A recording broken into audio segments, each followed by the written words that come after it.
Assalamualaikum warahmatullahi wabarakatuh. Om Swastiastu, salam, nama budaya, perkenal. Metallurgi Modern Alloy Production. Lecture Prof. Dr. Cokorda Gede Tirta Nindya STMT. Haris Bungarang. Reference book is Metallurgy for Non-Metallurgists, Stewart, and Metallurgy Non-Metallurgists, Richard. Effect of alloying on solidification. The solidification of alloy is more complex than that of pure metal because the different elements in the alloy possess different melting temperature. Pure metal freeze and melt at a specific temperature. Alloys freeze and melt over a temperature range. The result is so-called Massey zone for alloy solidification under equilibrium condition. The Massey zone represents the temperature extreme between which a two-phase solid or liquid composition is present. Different alloy compositions have different liquid and solidus temperature, and the lines that appear on a binary phase diagram that differentiate this region from each other are referred to as liquidus lines and solidus lines, respectively. When some of the liquid metal begins to solidify at the liquids, the technical term for this event is freezing. Freezing continues till solidification is complete at solidus. Solidification structure. During the early stage of solidification, the microstructure of cast alloys can be altered from a dendritic structure toward a rosette or a spherical morphology. Force convection, current, or mechanical agitation increase shear and turbulence in the liquid, which promotes the solidification of the globular semi-solid structure. However, recent research and development show that it's not necessary to use shear force to produce the globular semi-solid structure.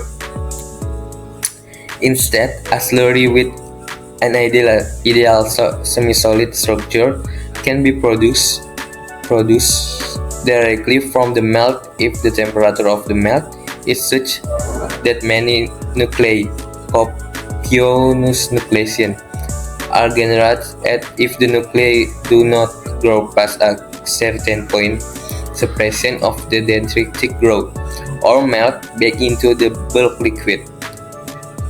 This control nucleation and growth concept is the genesis various process and methodology to generate semi-solid slurries from the liquid state. Melting furnace. Electric arc furnace. One of furnaces most commonly used to melt steel alloys is the electric arc furnace (EAF). A typical EAF is refractory line vessel with bowl-shaped hearth that is covered with a retractable hemispherical roof. Induction furnace. Induction furnace have become a widely used means for melting ferrous alloys and increasingly non-ferrous alloy as well. A wide range of metal can be melted with this type furnace. Also, the little refining of metal is possible. Crucible furnace. The crucible furnace of antiquity were the form of well-fired clay pots and gave early metalwork the ability to melt metal in durable container that could then be used to pour the molten material into a mold. Molten metal processing. Molten metal are processed and handled in various ways, depending on the alloy and melting practices that are used to melt. Melting is a basic way combining elements for the purpose of alloying, and the and the overall chemical composition of the molten alloy must be carefully controlled and processed before casting can take place. The reactivity of molten metal at high temperature also requires special processing technique from removing of preventing the formation of inclusion, impurities, or dissolved gas in the melt. Fluxing molten metal is often the first step in obtaining a clean melt.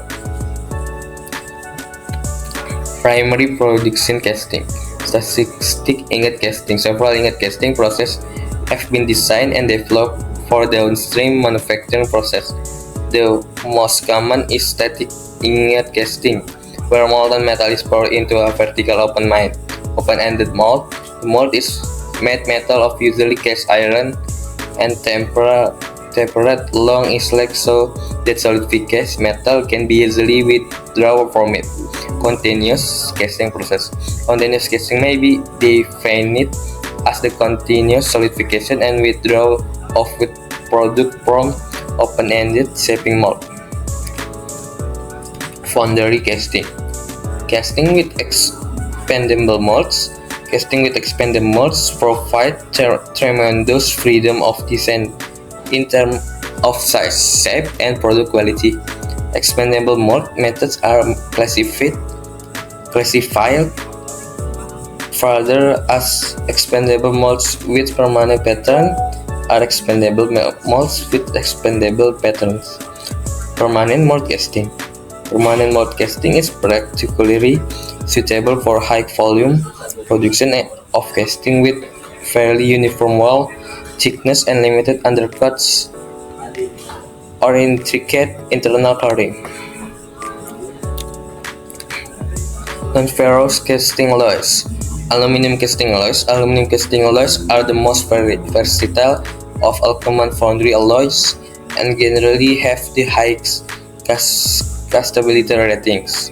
As casting materials, aluminum alloys have this favorable characteristic. Its good fluidity for filling thin section, low liquid temperature relative to those required for many other metals, and other. Powder metallurgy. One of more recent metallurgical development in the manufacture of modular alloy is development of powder metallurgy processing. Metal powder can be produced using wide variety mechanical methods as well as by chemical and electromechanical methods. Thank you for your attention.